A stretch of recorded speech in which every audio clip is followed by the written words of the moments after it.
Right now, I'm just like, okay, I guess I hop on a plane somewhere and go to Bali and yell Dashama.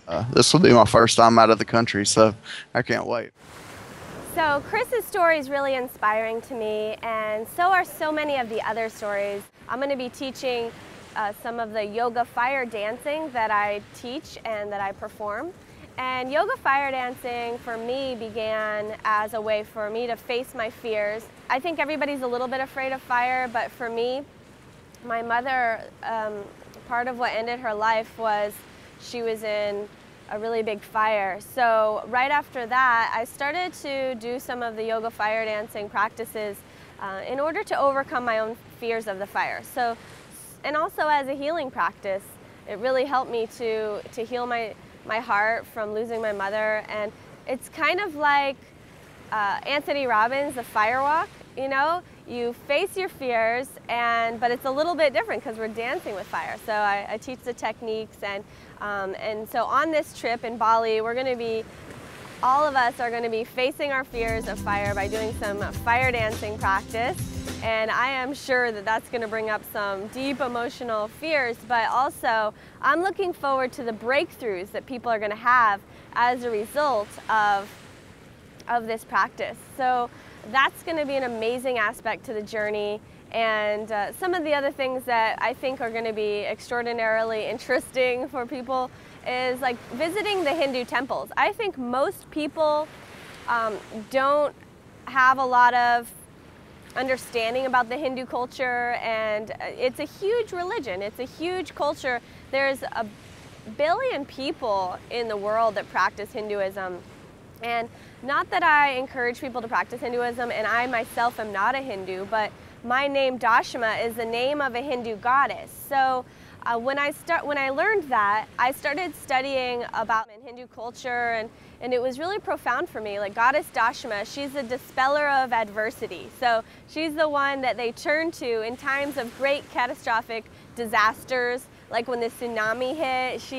She was called upon, and they did this 10-day festival for goddess Dashama in India, and you can read about that in the Times of India and really see that, you know, in their culture, when they are really searching for answers, they turn to these representations of God, and there's many forms, gods and goddesses. They honor both the masculine and the feminine aspect of God, and they offer their hearts up to this source. And although in the end there is really just one creative source, the many different representations of that can be really comforting, because you can see a face to an idea, and having that image, that reflection for you, it allows you to possibly feel more comfort.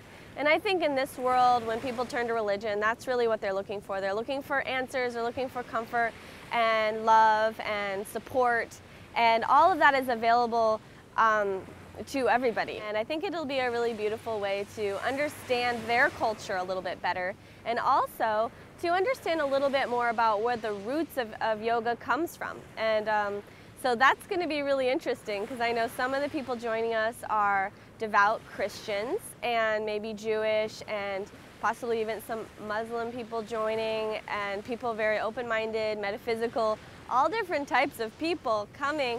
And so it's going to be one of those experiences, I think, that'll be eye-opening, mind-opening, and really life-changing. So I'm really excited about that aspect of the trip.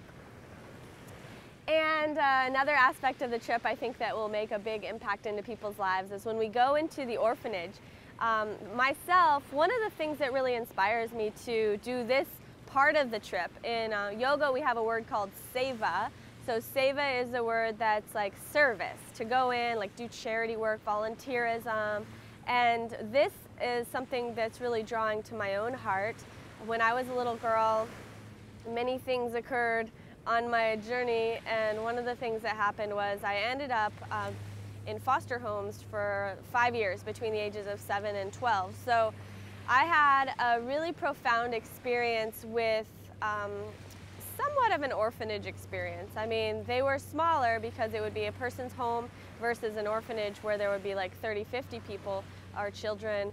A foster home, you'll have, you know, 2 to 10, I guess, so less people, but a similar experience where you're separated from your real parents and you have, someone else caring for you. And so I'm excited to go into the orphanage and work with these children and give them some hope and give them some love and some direction. So I wish that when I was a little kid, someone would have came in and taught me some meditation techniques that would possibly help me to get centered when I was sad or experiencing some separation, loss, or whatever my emotions were that were arising at the time. I really wish that someone would have come in. So that's what we're going to do. We're going to go in and shine some light in these children's lives, and I'm really excited about that, and I know everybody else is too. Some of them have expressed that that's the thing that they're looking forward to out of all the excursions the most, and it can be very emotional to go into these places. And I also want to encourage the viewers to, as they watch us, to really consider what you can do to get involved and how you can help those that are in need and the children out there who don't have parents that really need the love and the support at that early age so that they can become all that they can be and reach their highest potential without growing up traumatized and scarred and feeling abandoned or whatever their case may be. So that's going to be an amazing aspect to the trip. It's really important to be precautious and safe as much as possible, but I know for some people stepping outside the United States is a huge step and scary, and so I think that's going to be very interesting to witness the group, especially the ones who haven't been out of the United States. So, I mean, I know that there's going to be many, many more amazing, transformational, really interesting and exciting breakthroughs and experiences that we're going to have on this trip. And I look forward to it. I'm so excited. The preparations have begun, and if you're considering joining, definitely contact me. I look forward to hearing from Journey of a Lifetime and seeing if they're going to be coming to join us.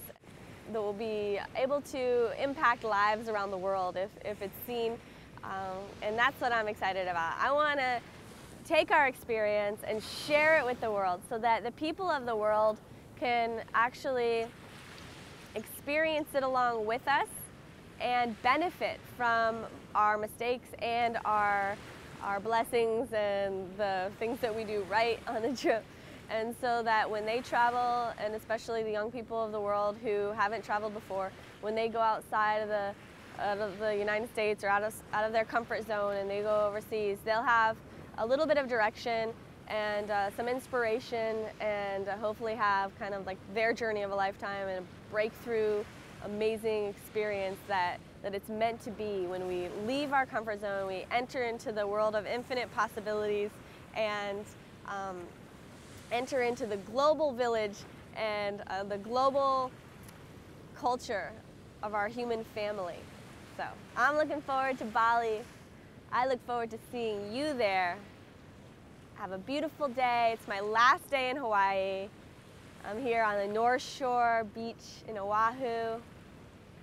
I send you much aloha. Namaste. And we're all stepping into the unknown, kind of. Shine on, you're the light of my world. Reach out, show me who you really are.